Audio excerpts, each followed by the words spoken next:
नमस्कार किसान साथियों, स्वागत है आपका हमारे YouTube चैनल सीके खेतीबाड़ी में। किसान साथियों, आज हम एक ऐसी फसल की बात करने वाले हैं जो फसल भी है और एक व्यवसाय भी है, एक आधुनिक बिजनेस है।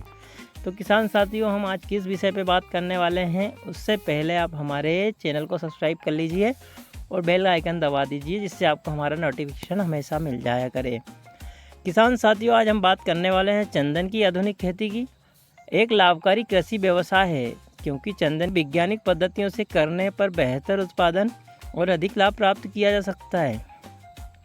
किसान साथियों, इसी की आज हम चर्चा कर रहे हैं आगे कि चंदन की खेती कैसे की जाए और इसमें कैसे लाभ कमाया जा सकता है, इसमें क्या क्या आवश्यकताएं होती है, क्या इसके करने की विधि है, हम सभी आपको इस वीडियो में बताने वाले हैं।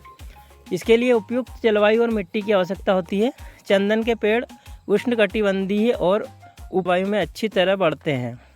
600 से लेकर 1200 मिलीमीटर वार्षिक वर्षा वाले क्षेत्र इसके लिए उपयुक्त है। इससे कम वर्षा वाले क्षेत्र भी नहीं होना चाहिए, इससे अधिक वर्षा वाले क्षेत्र भी नहीं होना चाहिए। 600 से 1200 मिलीमीटर वार्षिक वर्षा अच्छी मानी जाती है। इसके लिए रेतीली, दोमट या अच्छी जल निकासी वाली मिट्टी सबसे उपयुक्त होती है। इसके लिए आप काली मिट्टी या ऐसी चिकटी मिट्टी का प्रयोग नहीं कर सकते। ऐसे खेतों में किसको नहीं बोना चाहिए, जिसमें ये उत्पादन अच्छा नहीं देती, अच्छी नहीं लगती। चंदन की जो किस्में हैं, मुख्यतः दो प्रकार के चंदन उगाए जाते हैं। इसमें एक होता है भारतीय चंदन, यह अधिक मूल्यवान होता है। एक होता है लाल चंदन, जिसे रक्त चंदन कहा जाता है। ये दवा और फर्नीचर उद्योग में उपयोग किया जाता है।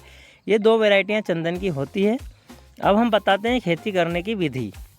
पौधा तैयार करना। बीज से पौधे तैयार किए जाते हैं, जिसे नर्सरी में उगाया जाता है। बीज अंकुरण के लिए 1 से 2 महीने का समय लगता है। ये बहुत बड़ी बात है किसान साथियों। 2 महीने की तो आजकल कई फसलें आ जाती है, लेकिन इसका बीज अंकुरण करने के लिए 1 से 2 महीने लगता है समय। पौधे को 6 से 12 महीने तक नर्सरी में रखना पड़ता है। ये भी बहुत बड़ी बात है, क्योंकि 6 से 12 महीने पौधे को नर्सरी में रख के उसे व्यवस्थित रोपने की स्थिति में बनाया जाता है। रोपण प्रक्रिया इसकी जो होती है, चंदन के पौधों को 10 × 10 मतलब 10 बाई 10 फीट की दूरी पर लगाया जाता है। चंदन एक अर्ध परस्पर जीवी पौधा है, इसलिए इसे सहायक पौधों जैसे मूंगा, बबूल, अरहर के साथ लगाना आवश्यक होता है। इसके साथ आप इस प्रकार के और भी पौधे लगा सकते हैं, जिससे इसको ज़्यादा नुकसान ना हो। पौधों को रोपण के बाद नियमित रूप से पानी देना आवश्यक होता है। देखभाल और पोषण प्रबंधन इस प्रकार होता है इसका। पौधों को समय समय पर खाद और जैविक उर्वरक देना चाहिए।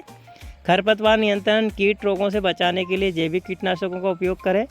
पानी की ज़रूरत कम होती है, लेकिन सूखे की स्थिति में सिंचाई जरूर करना होती है।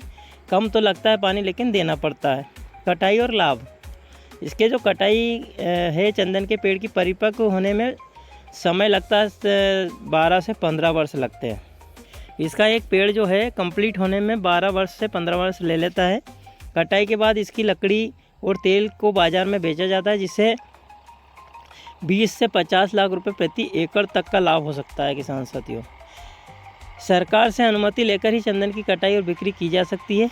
जैसे सागवान होता है, वैसे ही चंदन पे भी सरकार की अनुमति बुआई से लेकर कटाई तक आवश्यक है। कानूनी अनुमति और सरकारी सहायता इस प्रकार ली जाती है। चंदन की खेती के लिए वन विभाग से अनुमति लेनी होती है। कई राज्य सरकारें चंदन की खेती को प्रोत्साहन देने के लिए सब्सिडी, तकनीकी सहायता प्रदान करती है। कई राज्य सरकारें हैं जो कि किसानों को मदद करती है, इसको लगाने के लिए सब्सिडियां देती है। चंदन की आधुनिक खेती एक दीर्घकालीन लेकिन अत्यधिक लाभदायक कृषि व्यवसाय है। यदि इसे वैज्ञानिक पद्धति से किया जाए तो ये किसानों के लिए एक अच्छा आर्थिक स्रोत बन सकता है, और बनता ही है। इसमें समय अधिक लगता है, लेकिन आय का जो इन्वेस्टमेंट है, आप अभी जो खर्चा कर रहे हैं, वो एक अच्छे समय पर एक अच्छा उत्पादन मिलेगा और आपको एक अच्छा मुनाफा मिलेगा। तो किसान साथियों, ये तो थी अभी हमारी प्रारंभिक जानकारी। आगे और भी जानकारी इसकी हम देंगे।